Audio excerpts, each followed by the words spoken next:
नमस्कार दोस्तों, मैं राज पांडे। आप देख रहे हैं आरसीएन टुडे। आप सभी का आरसीएन टुडे चैनल पर हार्दिक स्वागत है। लगातार इस चैनल के माध्यम से आपको सबसे ऑथेंटिक जानकारी देने का प्रयास किया जाता है।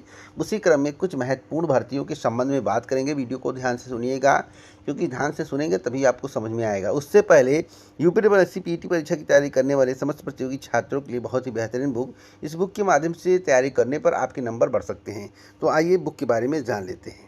पीटी परीक्षा 2025 की तैयारी करने वाले समस्त प्रतियोगी छात्रों के लिए चक्षु प्रकाशन के द्वारा बहुत ही जबरदस्त बुक तैयार किया गया है। इस बुक के माध्यम से तैयारी करने पर आपके बहुत ही अच्छे मार्क आएंगे, क्योंकि कम समय में अगर आपको बेहतर तैयारी चाहिए, अच्छे मार्क चाहिए, अच्छे परसेंटाइल चाहिए, तो चक्षु प्रकाशन के इस बुक के माध्यम से आपको तैयारी करनी चाहिए। यह बुक परीक्षा पाठ्यक्रम पर आधारित है और परीक्षा पाठ्यक्रम पर आधारित होने के कारण पीटी परीक्षा में कभी कभी इसके प्रश्न डायरेक्ट पूछ लिए जाते हैं। साथ ही मैं आपको बताना चाहता हूँ 1950 प्लस महत्वपूर्ण बहुविकल्पीय प्रश्न है, वह भी व्याख्यात्मक हल सहित, जिससे समझने में आसानी होती है और आप अच्छे स्कोर कर पाते हैं। 4 सॉल्व पेपर देखने को मिलेगा।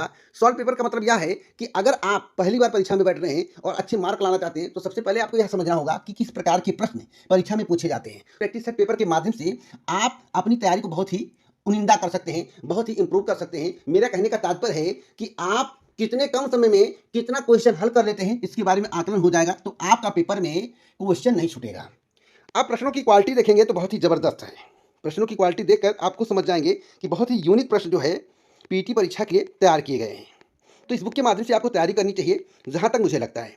अगर आप किसी अन्य भर्ती परीक्षा की तैयारी कर रहे हैं, बेहतरीन बुक की तलाश में हैं, तो चक्षु प्रकाशन के द्वारा बहुत सारे बुक तैयार किए गए हैं। जैसे यूपी टेट के लिए हुआ, सी टेट के लिए हुआ, दरोगा भर्ती के लिए हुआ, टीजीटी पीजीटी भर्ती के लिए हुआ, एमपी टेट के लिए हुआ, एमपी प्राइमरी शिक्षक भर्ती के लिए हुआ। तो बहुत कुछ बुक, बहुत यूनिक बुक, अपनी तैयारी को 4 चांद लगा सकते हैं। आप अच्छे मार्क लाकर सिलेक्शन पा सकते हैं। तो अभी जाइए, देर मत करिए, डिस्क्रिप्शन बॉक्स में वहाँ से आप इस बुक को मंगवा सकते हैं। बुक के बारे में आपको जानकारी मिल गया होगा। अब आज की बड़ी खबरों के बारे में बात करेंगे। जैसा कि आपको मालूम होगा कि लगातार मैं आपको बता रहा हूँ कि भर्तियों की बौछार होने वाली है। तो सबसे पहले उत्तर प्रदेश लोक सेवा आयोग की बात कर लेते हैं। उत्तर प्रदेश लोक सेवा आयोग में बड़ी मांग चल रही है और एक विज्ञापन आने वाला है। जैसा कि आपको असिस्टेंट प्रोफेसर भर्ती के संबंध में जानकारी मिला होगी, पदों की संख्या बढ़कर 1252 हो गया है। तो यह विज्ञापन आएगा कब? सितंबर एंड या अक्टूबर माह तक। सितंबर एंड या अक्टूबर माह तक आएगा, यानी सितंबर अक्टूबर मानकर चलिए। उसके बाद एलटी ग्रेड शिक्षक भर्ती में कुछ महत्वपूर्ण मांग चल रही है।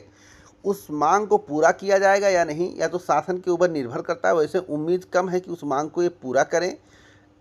एज लिमिट में छूट की मांग की जा रही है। अभी करंट की जानकारी के अनुसार सरकार एज लिमिट में छूट देने के विचार में नहीं है। वैसे प्रतियोगी छात्र जो है मंत्री जी से मिलने जा रहे हैं और ज्ञापन सौंपेंगे और मांग करेंगे कि एज लिमिट में छूट दिया जाए, क्योंकि भर्ती लंबे समय के बाद आ रही है। तो वैसे एज लिमिट में छूट देने के विचार में वर्तमान सरकार अभी नहीं दिख रही है। एक बड़ी अपडेट मैं आपको और दे दूं, जैसा कि यूपी टेट को लेकर अफवाहें उड़ाई जा रही हैं कि यूपी टेट का नोटिफिकेशन आने वाला है, यूपी टेट की वैकेंसी आने वाली है, यूपी टेट का नोटिफिकेशन आने वाली है, फिर प्राइमरी टीचर वैकेंसी आने वाली है। तो ऐसा भी कुछ भी नहीं है। यूपी टेट का नोटिफिकेशन पर काम चल रहा है, लेकिन अभी 40 से 50% काम हुआ है।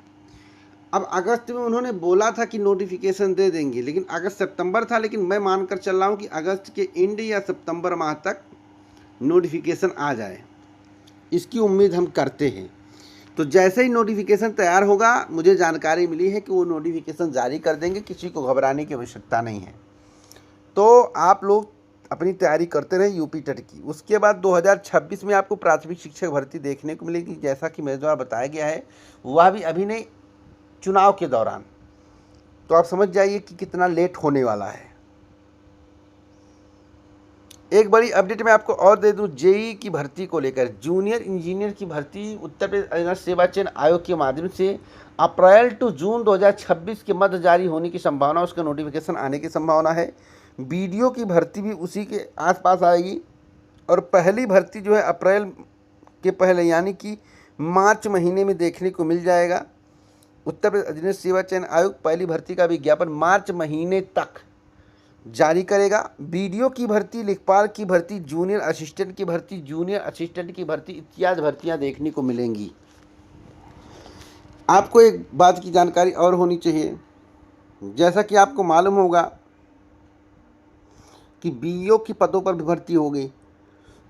कुछ लोग बता रहे हैं कि बीईओ के पदों पर भर्ती का विज्ञापन जारी होने वाला है, परंतु ऐसा कुछ भी जानकारी सामने निकल कर नहीं आया है कि बीईओ के पदों पर भर्ती का विज्ञापन जारी होने वाला है। आपको बता दें अभी एक हवाई बातें समाचार पत्र में आ रही हैं, लेकिन ये सच्चाई नहीं है कि विज्ञापन आ ही जाएगा। आपको मालूम होगा कि पेट परीक्षा के लिए आवेदन किए गए हैं, परीक्षा के लिए केंद्र बनाए जा रहे हैं। जैसा कि सुबह की वीडियो में बताया गया था कि आपको हम बता देंगे कितने प्रतिशत केंद्र बन चुके हैं। तो एक बड़ा झटका भी आपको मिला है। तो सबसे पहले केंद्र के बारे में जान लीजिए। केंद्र जो है लगभग 50 से 60% बनाए जा चुके हैं। एक बड़ा झटका मिलने वाला है सेंटर को लेकर, कितना दूर सेंटर बनेगा। आज शाम को जानकारी कलेक्ट करने के बाद मैं आपको बताऊंगा कि सेंटर कितना दूर बनेगा। वैसे 25,31,998 प्रतियोगी छात्रों ने आवेदन किया है, जैसा कि आपको रिकॉर्ड के संबंध में जानकारी होगा। एक जानकारी आप लोग और मांगना चाह रहे थे कि सर जी बताइए यूपी पीसीएस वाला क्या होगा। तो यूपी पीसीएस के संबंध में शाम को जानकारी मैं आपको दूंगा। अगले वीडियो का इंतजार करिए। साथ साथ उत्तर प्रदेश के मुख्यमंत्री योगी आदित्यनाथ जी ने जो स्टेटमेंट दिया है, उस स्टेटमेंट को सुनने के बाद आपको जानकारी मिल जाएगी कि आखिरकार उत्तर प्रदेश सरकार बताना क्या चाहती है। किसी नौजवान के भविष्य के साथ किसी भर्ती बोर्ड और आयोग ने भेदभाव किया तो उनकी जवाबदेही तय होगी। किसी ने भर्ती की प्रक्रिया में सेंधमारी की तो उसकी 7 पीढ़ियों को सेंधमारी का जवाब देना पड़ेगा। अब इस तरह के स्टेटमेंट दिए जा रहे हैं, इसका मतलब है कि कड़ाई बहुत तगड़ा है। तो क्या उत्तर प्रदेश की भर्तियों में भ्रष्टाचार नहीं हो रहा है? आप लोग कमेंट बॉक्स में बताइए, अपनी राय दीजिएगा, इस वीडियो को शेयर करिएगा। पूरा वीडियो सुनने के लिए दिल से धन्यवाद।